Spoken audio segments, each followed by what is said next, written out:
Gracias por continuar con nosotros aquí en El Despertador. Vamos ahora a una entrevista interesante, conversar sobre asuntos internacionales, pero también de manera especial sobre el tema de Venezuela. Está con nosotros el representante de la comunidad venezolana en República Dominicana, el señor Alexis Vargas, pero también contamos con la presencia de él, el politólogo Elvin Calcaño, con quien vamos a conversar ahora. Bienvenidos ustedes aquí al Despertador, ambos. Muchas gracias. Un honor. Muchas gracias por estar con nosotros en esta mañana. Y primero me gustaría conocer de Alexis, ¿cuál es su perspectiva a partir de ahora? Ya hay un resultado preliminar, pero oficial, que da la victoria a Nicolás Maduro. Entonces la oposición, a la que usted representa aquí en República Dominicana, ¿qué pasos va a dar a partir de este momento? Bueno, ante todo, buenos días. Te voy a robar 30 segundos para mandarle saludo a mi hermano, Alexis David Villalta. Es su hermano de vida y como él me dice, oye, no me has mandado saludos, ¿no? Y sé que él, como la mayoría de los venezolanos, están sumidos en un estado de depresión, ansiedad, molestia, se sienten ultrajados. Sabíamos que esas elecciones se ganaron y por mucho en favor de González Urrutia y, digamos, de la mano de María Corina Machado. Eso te causa una sensación de ultraje, se sienten violados, nos sentimos violados, ultrajados, abusados, porque eso fue lo que ocurrió. Cuando se dan los resultados que da Elvis Amoroso en el Consejo Nacional Electoral, lo primero es que de esos 5 rectores, el que corresponde a la oposición no estuvo presente. Eso es un mensaje muy fuerte. Eso está sujeto a sanciones disciplinarias, pero es un mensaje que dice mucho. Está diciendo esto, yo no lo comparto. De aquí en adelante, María Corina ofreció, vendió, promovió hasta el final. Y ayer nuevamente salió y dio la cara diciendo con un 70% el presidente es González Urrutia. Entonces, visto ese escenario y otras cosas, esas declaraciones y otras situaciones que he podido ver, lo que considero que va a ocurrir: microparos, paros nacionales indefinidos, desconocimiento, bueno, en 10 minutos, 15 minutos, después de las 12:06 de la noche o de la madrugada, hora Santo Domingo, en 10, 12, 15 minutos, ya previamente Javier Milei en Argentina, previamente el presidente electo en Panamá, habían indicado que desconocían cualquier resultado contrario a la victoria de González Urrutia, porque era evidente. Ya se había comunicado Kamala Harris, Anthony Blinken desde los Estados Unidos, Paraguay, Uruguay, Costa Rica, 8 países en total de Latinoamérica desconocen los resultados. Los venezolanos mayoritariamente desconocemos esos resultados. Entonces, ¿qué va a ocurrir? Pues va a venir calle el día de hoy, reclamos, enfrentamientos, maltratos por parte de Nicolás Maduro, ataques contra la ciudadanía reclamando su derecho civil, su triunfo en la calle.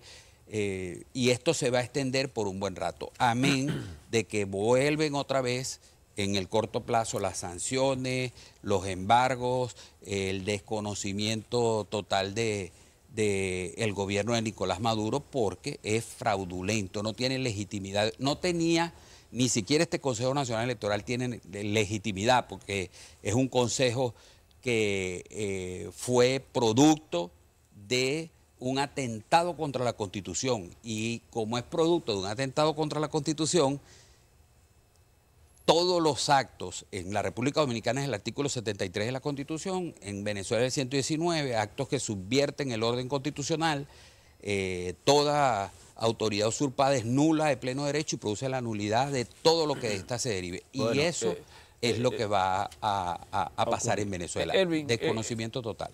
Quería preguntarle, Elvin, tomando en cuenta la oficialidad, un resultado de 51.2% para Maduro, 44% para el mundo, 4% de los otros votantes. Hemos visto vimos una transmisión en vivo hace un ratito donde se ve todavía digo yo así, a Venezuela en relativa calma, no ha habido protestas. Ahora, desde el punto de vista local e internacional, cuando digo local me refiero a Venezuela, ¿qué usted cree que va a pasar? ¿Se quedará ese resultado? ¿Habrá algún tipo de reacción de comunidades, de países, potencias en torno a esto, o eso se quedará tal vez igual?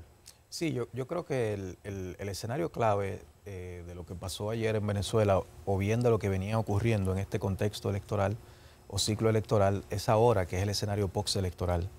Es allí, en este escenario, donde los dos elementos que van a definir el curso que esto pueda tomar van a concretarse, quiero decir. En primer lugar está el tema de los incentivos para salir que pueda tener Maduro. Y por otro lado, Maduro y el chavismo, ¿no? El chavismo gobernante, esa coalición gobernante chavista que es compleja, tiene diferentes actores. Y por otro lado, los incentivos que tengan para mantenerse. Esos incentivos que tengan para quedarse o para mantenerse van a estar determinados a su vez por un contexto geopolítico, donde Estados Unidos ahora en un proceso electoral dentro de una sociedad estadounidense que desde el 6 de enero del 2020, con el asalto al Capitolio, está bastante turbio el proceso político estadounidense.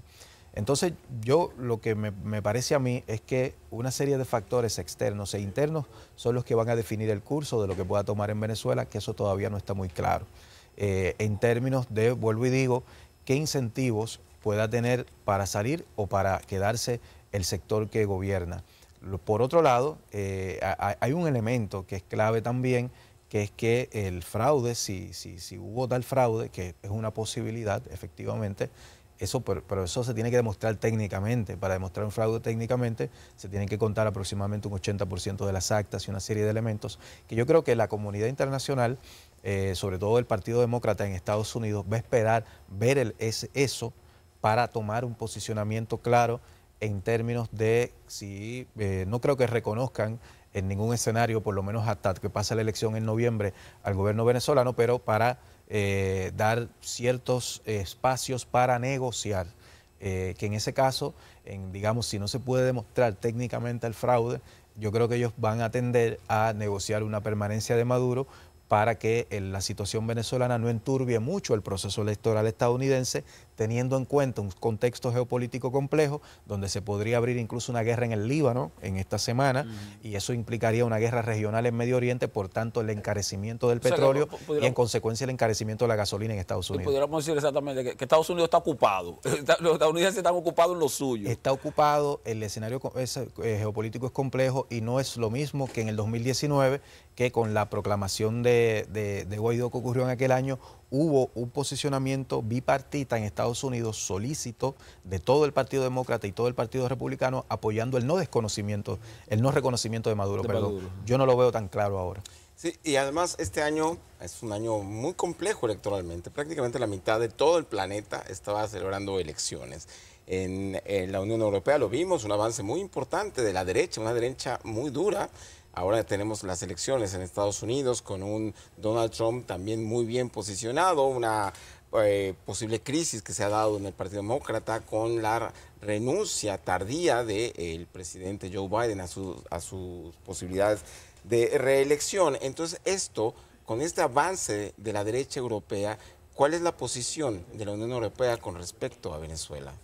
Sí, Europa ya hubo un pronunciamiento a través, institucionalmente Europa se expresa en este tipo de cuestiones a través de Josep Borrell, que es quien dirige la política internacional europea, que es un político de origen catalán español, perteneciente al PSOE de España, ¿no? El Partido Socialista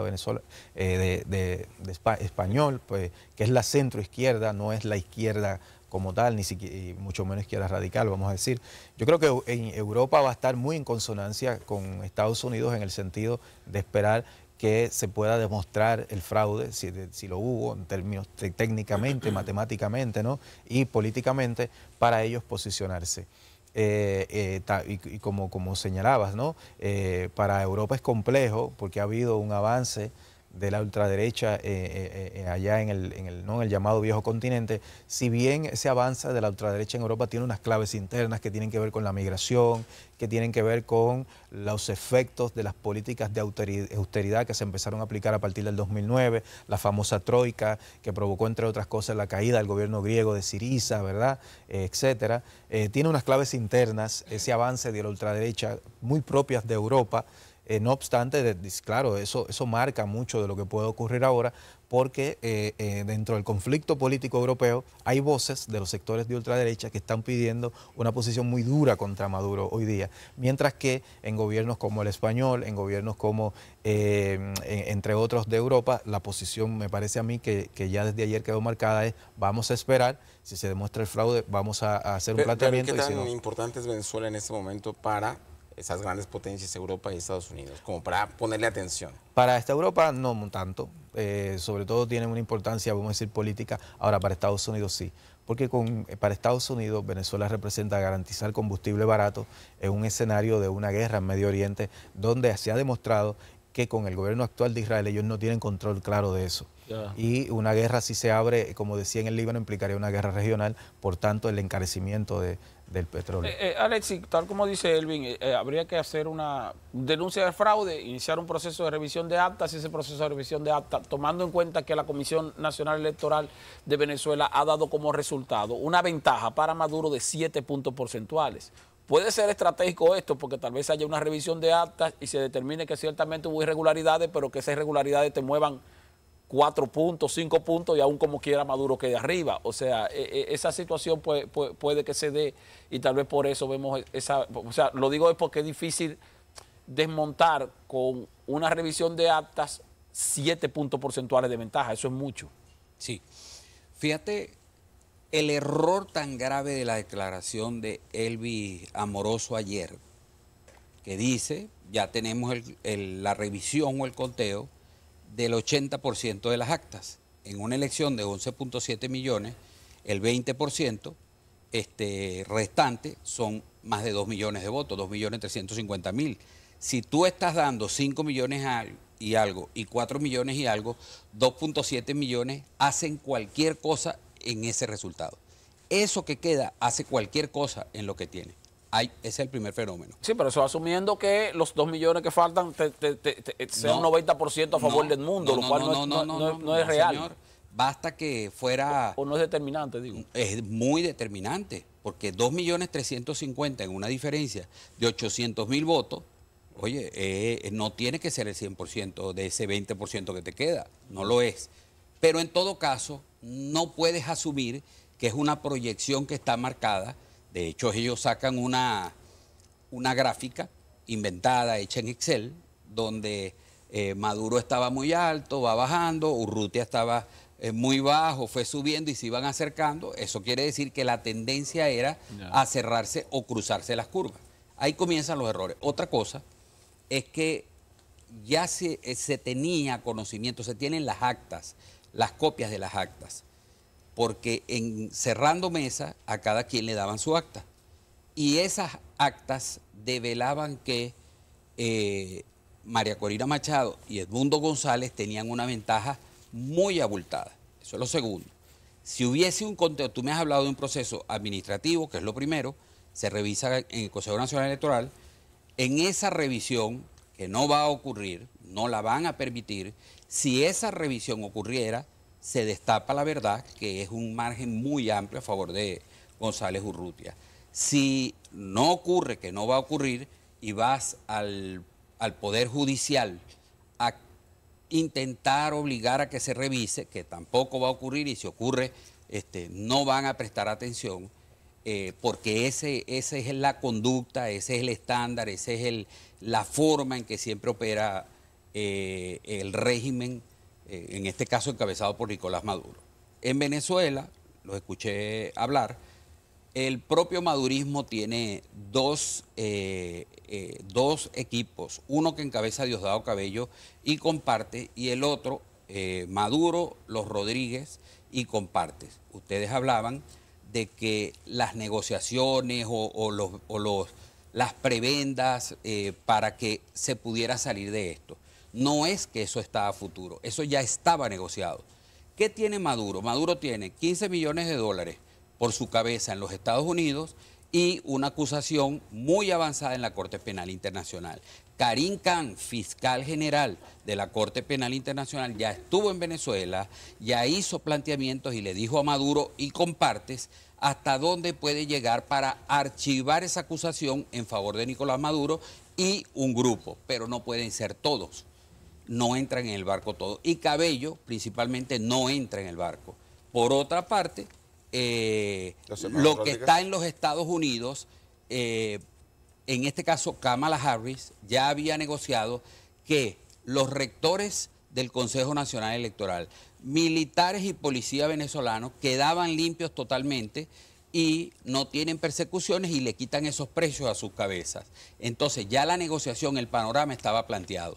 Y yo entiendo, y es lo que se comenta, que la pugna era que Nicolás Maduro no entregue, no para negociar nada para él y para un grupo grande que él representa, sino para negociar y presionar la negociación para Cabello y compartes. Es allí donde está donde se trancó el juego. Eso por una parte. Después te escuché decir que Donald Trump lleva una suerte de ventaja y que va aventajado. Eso no es cierto, eso cambió. Ya cambió bastante, cosas que hay que aclarar. En un día, Kamala Harris recogió 80 millones, 81 millones de dólares en una semana. Pero las recaudaciones no tienen que ver con lo que dicen las encuestas. Las encuestas dicen claramente que los estados pendulares, Michigan, Wisconsin, además de que Kamala Harris, por ejemplo, usted dijo hace un rato que Kamala Harris había desconocido el resultado, y Kamala Harris lo que dijo fue que aboga porque se respete el resultado. Ella se detuvo a decir que se respetara la voluntad popular. Exactamente. Anteriormente usted había dicho que ella dijo que... Si lo dije, me equivoqué. Y Anthony Blinken dijo que hasta que no se revise y no se haga el conteo, ellos no se pronuncian. Exacto. Pero ellos saben lo que está pasando porque ellos tenían información y fueron los primeros que sacaban información respecto a lo que estaba ocurriendo. Entonces, los estados pendulares que estaban favoreciendo a Donald Trump ahora se han acercado y el panorama político cambió totalmente en los Estados Unidos en este momento. Que haya que María Elvira Salazar, ayer en declaraciones públicas, notorias, comunicacionales, dijo: los demócratas y los republicanos estamos totalmente en acuerdo en que lo que está ocurriendo en Venezuela es que Maduro pierde y Edmundo y María Corina ganan. Eso lo dijo ella, María Elvira. Y que se habían puesto... pero lo dijo antes de los resultados. No, y lo dijo después. Sí, después hizo una nueva declaración. Pero después ya tú no puedes desconocer un resultado. Lo que tenemos aquí ahora mismo es un resultado oficial. Ese resultado oficial hay que demostrar que fue falseado. Ahora, para demostrar que fue falseado hay que hacerlo con base en presentación de acta. Usted mismo dice que eso no se va a permitir, lo cual me hace pensar entonces que ya ustedes como oposición estarían resignados a que el resultado se va a quedar como está anunciado oficialmente, aun cuando ustedes no lo reconocen. Porque usted mismo dice, no nos van a permitir revisar las actas. No nos van a permitir, o sea, entonces si usted dice que no le va a permitir revisar las actas, entonces quiere decir que se va a quedar como está el resultado anunciado. Bueno, no estoy diciendo que se va a quedar como está. No van a permitir, su estrategia sistemática es desconocer, ignorar esa revisión administrativa en el Consejo Nacional Electoral y no va a ocurrir.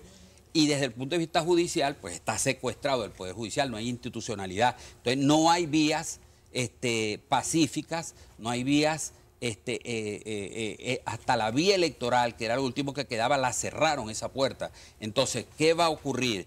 Va a ocurrir, tal como lo dije, movilizaciones de calle, va a ocurrir desconocimiento del gobierno de Maduro, y en ese escenario cualquier cosa, microparo, paro nacional indefinido, todas estas situaciones que ocurrieron en el pasado, pues se van a presentar de nuevo. Alexis, con estos resultados que presenta la autoridad electoral, nos habla de que sí, la participación fue masiva y sí, la oposición tuvo una buena cuota en las urnas.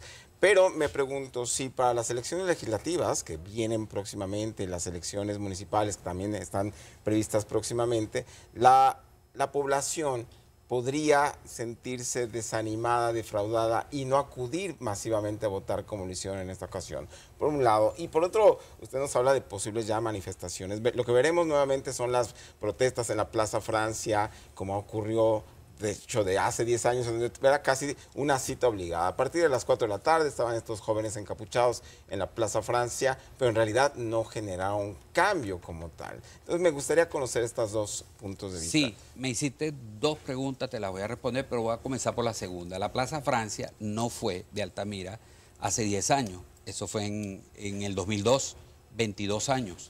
No fueron jóvenes encapuchados, fueron un grupo de generales importantes. No me refiero al golpe de Estado, me refiero a las protestas cuando Leopoldo López encabezó y de hecho lo eso tampoco fue en la Plaza Francia, porque eso fue frente a la Carlota, en el distribuidor de Guarenas, Caracas, y en general en toda Venezuela, en el distribuidor yo cubrí de Altamira. la Plaza Francia hace 10 ese fue el que años, tú cubriste, pero en y la también plaza, estuve en Valencia, pero en la fue provincia de mínimo, Carabobo. porque de la Plaza Francia tú debes saber que si caminas hacia la Carlota, allí en la autopista Francisco Fajardo, en ese puente que te lleva allí es donde fue.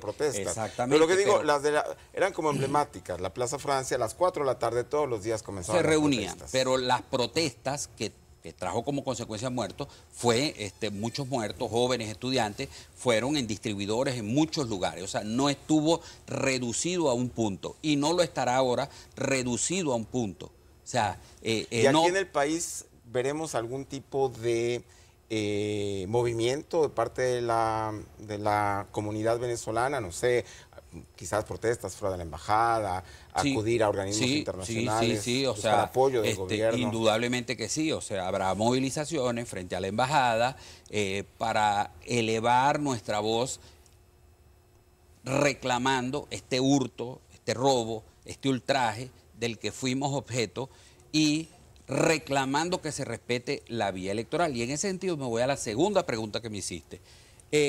Difícilmente se acceda, se permita, se preste la oposición para participar en ningún proceso electoral hasta que no se resuelva esta situación. Y esta situación se resuelve, te estoy diciendo de nuevo, o repito de nuevo, la vía administrativa, que es el reconteo, y la vía judicial están secuestradas. Lo que ocurrió ayer fue un robo, lo que ocurrió ayer fue un atentado contra la democracia, lo que ocurrió ayer fue cerrar abruptamente las puertas de la vía transitoria electoral y pacífica. Eso fue lo que ocurrió. Y a mi entender, eso es información de Estado que yo no manejo, pero sé que está ocurriendo que con Maduro y con partes hubo ya una negociación, se levantaron las sanciones, ustedes lo vieron, y con el levantamiento de las sanciones que ocurrió principalmente, que entraron equipos de telecomunicación que no controla Nicolás Maduro, por eso fue que pudimos ver antenas Starlink específicamente, y eso es lo que nos permitió ver todo lo que estaba ocurriendo en todo momento, porque se habla de 200.000 antenas aproximadamente. Entonces, de hecho, yo diría 9, 10 de la noche, tumban la señal que controla Nicolás Maduro a través de Conatel.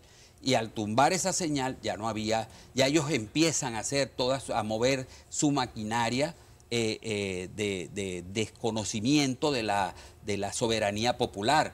Y posteriormente salen y culpan a la oposición de supuestos ataques a los sistemas o intentos de fraude.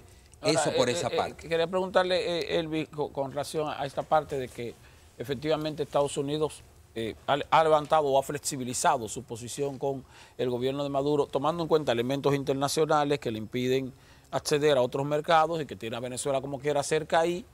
Entonces, la pregunta es, en este caso, vemos que Maduro ha tenido quizás en los últimos 2 años o en el último año y medio una especie de respiro. El petróleo ha aumentado de precio. Y aparte que el petróleo ha aumentado el precio, Estados Unidos lo ha visto otra vez como un potencial mercado. Cuando digo como un potencial mercado o como un potencial suplidor, porque en un momento determinado dijo, no te compro petróleo, no te compro petróleo, ahora necesito como quiera comprártelo. O sea, eso fortalece quizás la posición de Maduro en este resultado electoral, aun cuando pudieran haber habido irregularidades en el proceso. Sí, a mí me parece que estas cosas, mi criterio, ¿no? Como politólogo y lo digo como académico dedicado al análisis, a la investigación política, hay que verlas, diferenciar entre lo que uno quiere que pase de lo que pasa, como uno quisiera que sean, como son las cosas. Desde el punto de vista de cómo son, haciendo esa distinción, Maduro hoy es un actor político más fuerte que en el 2019, porque el escenario geopolítico actual obliga a Estados Unidos a tener una posición distinta con Venezuela de la que tuvo en el 2019. Hay un escenario geopolítico, ya decíamos, muy complejo para Estados Unidos, que se da al tiempo de un proceso electoral donde el actual partido gobernante de los Estados Unidos tiene una seria amenaza de salir del poder en noviembre. Porque, y eso yo creo que es preciso matizar, en Estados Unidos las encuestas no están cambiando como tal. En Estados Unidos las encuestas lo que están es volviendo a ponerse en el nivel en que han estado los estados claves desde el 2008, que es una disputa muy fuerte en los llamados swing states dentro de Estados Unidos, que son 11, pero que en esta elección de noviembre son 6 los que van a decidir la elección. De los 50 estados es en 6 que va a estar la batalla: Arizona, Nevada, Wisconsin, Michigan, y otros 3 Florida, más. Entonces, no, Florida ya no es un swing state, Florida ya, sí, ya va a ganar los republicanos, Georgia. Tienen 16 puntos de ventajas. Georgia. Y entre otros. Colorado, Entonces, Nuevo México y pero son 6 Nevada. lo que van a decidir esta elección. Son Entonces, decisivos, sí. entonces, ¿qué ocurre? Que en esos estados, desde el 2008 con Obama, los demócratas, para poder derrotar a los republicanos, tienen que generar una coalición demográfica entre votantes fundamentalmente afroamericanos, mujeres, jóvenes y las clases medias de las grandes ciudades dentro de esos estados. ¿Por qué? Porque pierden el sector rural y pierden las periferias, que es donde están las clases medias blancas precarizadas a través de las políticas de desterritorialización que han acontecido en Estados Unidos en los últimos 20 a 30 años. Entonces, es un panorama sociopolítico muy complejo para los demócratas, donde necesitan aunar y formar muchas coaliciones para poder ganar. Nótese que el video de Kamala, donde ella anuncia su campaña ya oficialmente, es un video donde ella trata de conectar con todos esos sectores: jóvenes, diversidades sexuales, mujeres, negros, clases medias universitarias. Eso, mientras que Trump, para ser viable electoralmente, con su discurso duro, con su discurso anti-inmigrante, su discurso reivindicando el Make America Great Again y ese tipo de cosas, con eso él gana. Trump no necesita coaliciones demográficas, Trump necesita movilizar al votante de clase media blanca y segmentos afroamericanos que lo apoyan por un tema de valores, sectores latinos que lo apoyan por un tema de valores, y con eso puede ganar la elección. Entonces, ante eso, los demócratas están obligados a tener una posición distinta con Maduro en el 2019, y por eso digo que es más fuerte Maduro hoy que en el 2019, también considerando que ha habido cierta mejoría en la economía venezolana. Claro, no es una mejoría suficiente para saldar la deuda que se generó con la debacle económica que hubo, pero es cierta mejoría, y eso lo hace un actor político mucho más fuerte hoy día que en el 2019. Elvin, quisiera retomar algo que dijo el señor Alexis Vargas sobre posibles procesos judiciales. Por ejemplo, acusaciones en contra de Nicolás Maduro en la Corte Penal Internacional, pero al mismo tiempo Estados Unidos ha insistido en varias ocasiones de la presunta vinculación de Diosdado Cabello con el narcotráfico y otros dirigentes del chavismo. Y para ello quiero retomar una pregunta, más bien un comentario que hace el señor Miguelito Roy a través de nuestro chat en vivo por YouTube, y dice así: ese problema de Venezuela también es... No, perdón, ya lo perdí. Bueno, él recordaba lo que ocurrió en 1989 con la intervención estadounidense en Panamá, con el pretexto también del narcotráfico. ¿Estados Unidos estaría dispuesto a detener a dirigentes del chavismo e incluso al propio Nicolás Maduro en algún momento que hiciera una escala internacional y acusarlo por algunos delitos de los que ya se habla en la Corte Penal Internacional o por narcotráfico? Bueno, los hechos, yo creo que hay que remitirnos para esto. El último alto dirigente o alta figura de la clase política dirigente actual de Venezuela que tuvo Estados Unidos en sus manos fue Alex Saab, y lo liberó. Lo liberó a través de una negociación. Alex Saab está en Venezuela hoy día, como normal. Entonces, vuelvo y digo, de que pueden hacer muchas cosas. Estados Unidos puede bombardear Venezuela con los F-35, que son los aviones... No, petroleramente no le conviene. Claro, o sea, Estados Unidos puede hacer muchas cosas en términos de posibilidades. Ahora, en términos de realidades, es poco lo que puede hacer Estados Unidos, en mi criterio, en términos de poder imponer una situación en ese país, o bien, digamos, hacer que se cumpla la voluntad popular en caso de que haya habido fraude, que es una posibilidad. No es el momento en términos geopolíticos para ellos. Elvi, en esa parte uno se pregunta, porque Estados Unidos, que siempre lo hemos visto como interventor, que se mete en todo lo que no le importa, que América Latina, así que, sin embargo, hemos visto que Estados Unidos ha sido hasta cierto punto, ha dejado una especie de laissez-faire, que cada quien resuelva sus asuntos a nivel interno. El caso, por ejemplo, de Nicaragua. Nicaragua, porque resuelvan, que elijan o no elijan, que si el gobierno es democrático o no democrático. El caso también de Venezuela.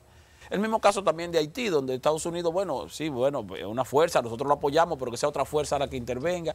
O sea, da la impresión como de que Estados Unidos ya en los últimos años ha dejado de lado esa costumbre intervencionista, directa o indirecta, y ha sido un poco más pasivo en esa parte. ¿Le parece? No sé su opinión. Sí, yo coincido plenamente. Lo que pasa es que Estados Unidos tiene una acumulación de problemas internos y ha tenido que ir distanciándose de ciertas prácticas que lo obligaban a estar permanentemente presente en la mayor parte del mundo. Estados Unidos todavía es, si uno ve los 10 países que más invierten o gastan en lo militar, Estados Unidos está en el primer lugar y lidera a todos los otros 9 juntos.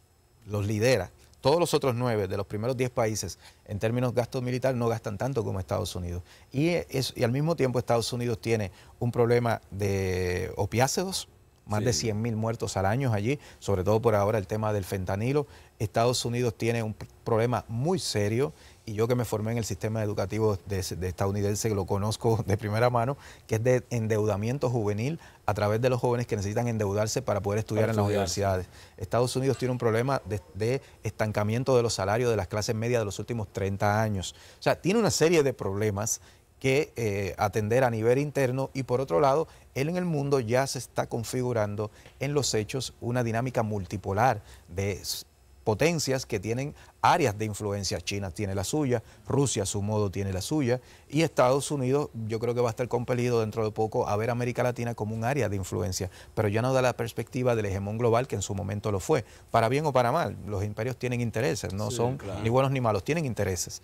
Entonces yo creo que ya la capacidad que tenga Estados Unidos de intervenir en Venezuela, de intervenir en la propia Nicaragua o en cualquier país de América Latina es muy diferente a lo que podíamos ver hace unos 20 a 30 años. Y eso, en una correlación de fuerzas como la que hoy día se da en Venezuela, no hace sino a sumar a que Maduro esté en una posición de mucho más fuerza actualmente. Qué bueno que menciona este tema de estos poderes, grandes poderes, porque Venezuela cuenta con el apoyo de Rusia y China. También, por supuesto, de Irán, y ha sido permanente, y han sido los viajes de Maduro a esos países que ha reforzado. Me gustaría que Alexis nos contara un poco de cómo dirigente de la comunidad de la diáspora venezolana, que espera de República Dominicana, que hemos sido relativamente ambiguos, e incluso, por ejemplo, para la toma de posesión de este segundo mandato del presidente Abinader, hizo una amplia gama de invitaciones. Viene Xiomara Castro, pero también viene Daniel Noboa, por ejemplo. Me gustaría saber qué esperan ustedes del gobierno. Voy a jugar el mismo papel que juega Donald Trump, o que jugó en el debate, porque me interesa volver a puntos anteriores para aclarar cosas con las que no estoy para nada de acuerdo. Hablaron del petróleo, dijeron que el petróleo, que está subiendo, que hace falta, etcétera. La situación es, 2019 se alcanzó o se rompió la barrera de los 100 millones de barriles por día. Y en la actualidad están en el orden de 86 millones. El petróleo, no sé si lo puedan ver, mira, estas son las gráficas del petróleo en el tiempo. Aquí hay varios años. Miren cómo el petróleo se ha ido desplomando. O sea, la tendencia a la baja.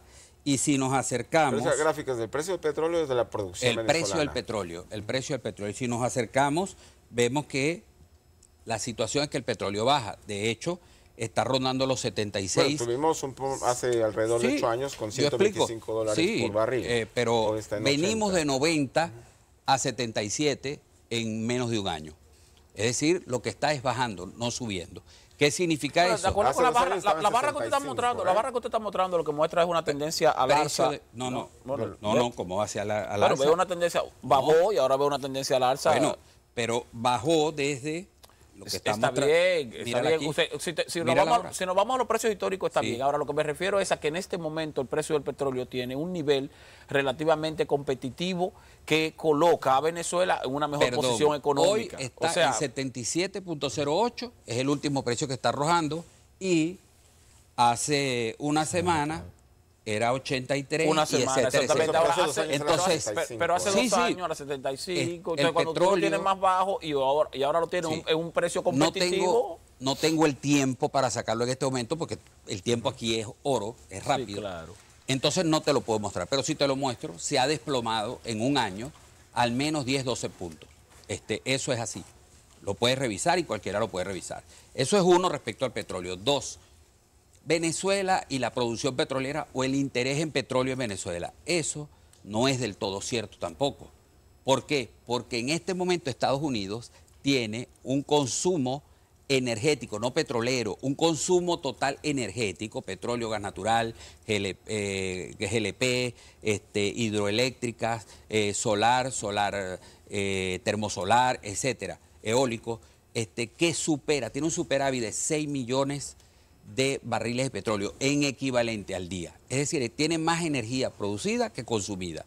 Esos son datos que pueden buscar. Eso es uno. 2, después hablaron, eso en cuanto al petróleo. Después hablaron de Alex Saab como el elemento... Pero no nos salgamos del petróleo nuevamente. Ajá. No nos salgamos del petróleo. Pero entonces, después me lo preguntas, déjame... después me lo preguntas, porque quisiera saber, por lo que usted está diciendo, entonces, el petróleo no es negocio para Venezuela. Ni para el mundo, es que el petróleo es el único, en este momento es el único negocio que tiene Venezuela. Una Venezuela que tenía 3.9 millones de barriles y ahora no tiene 700.000. Una Venezuela a la que ahora Estados Unidos le está comprando petróleo. Una Venezuela en la que los Estados Unidos le está comprando petróleo. Sí, entonces, si Estados Unidos le está comprando petróleo, quiere decir que Estados Unidos está visualizando o mantiene a Venezuela como un potencial, un real suplidor.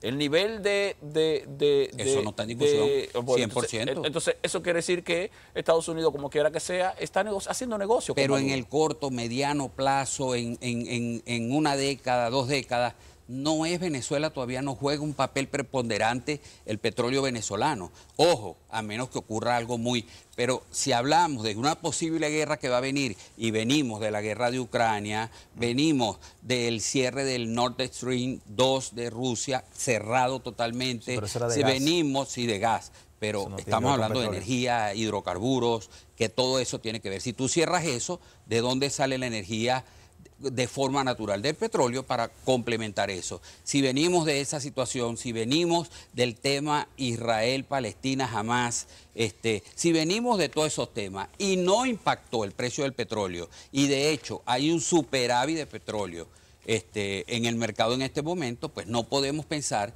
que esa situación va a cambiar de la noche a la mañana. Puede cambiar.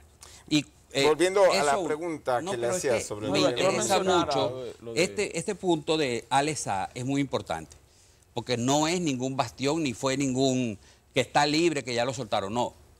Tuvo un proceso de 5, 6 años, 4 años y medio, fue a los Estados Unidos, le sacaron información y se lo entregaron, pero ojo, tienen a Clive Calacordones condenado a 21 años, que es un elemento de inteligencia de Estado en Venezuela, o fue en su momento muchísimo más fuerte que Alex Saab, porque Alex Saab fue corrupción, más nada. Tienen al Pollo Carvajal, que se lo sacaron de España, a pellizco y a pisotones, lo sacaron y lo tienen. Y ese es un hombre que manejó toda la inteligencia de Venezuela. Tienen a la enfermera de Hugo Chávez. Y esa es una mujer que le están sacando información de Estado importantísima y que la tienen allá.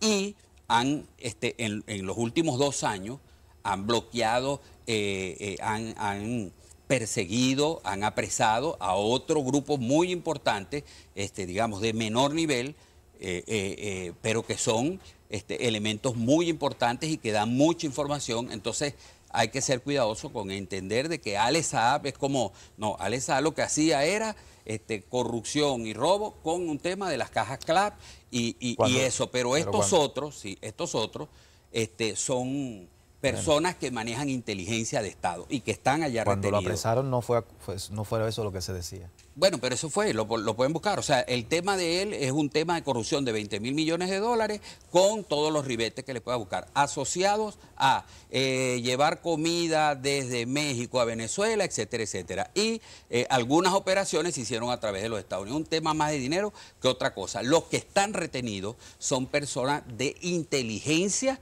de Estado, y el Pollo Carvajal tal vez sea el de mayor nivel en toda la historia Chávez Maduro. Eso por esa parte. Alexis, lamentablemente nos tenemos que ir, pues se nos está acabando ya el tiempo. Les agradezco muchísimo. Hay no muchas preguntas en el chat, si ustedes los quieren ver. Más comentarios que preguntas. Más comentarios de lo que se espera para Venezuela y los venezolanos. Ojalá que pudiéramos tenerlos nuevamente más adelante, quizás por darles espacio, el espacio que cada uno de ustedes merecen para que nos hablen de cómo evoluciona este proceso allá en Venezuela, porque lamentablemente nos tenemos que ir ahora. Muchísimas gracias a Alexis Vargas, miembro de la oposición venezolana aquí en República Dominicana, y a Elvin Calcaño, politólogo especialista en asuntos internacionales. Ahora nosotros nos vamos con Ana Paula González, que ya tiene el segundo boletín informativo de esta mañana.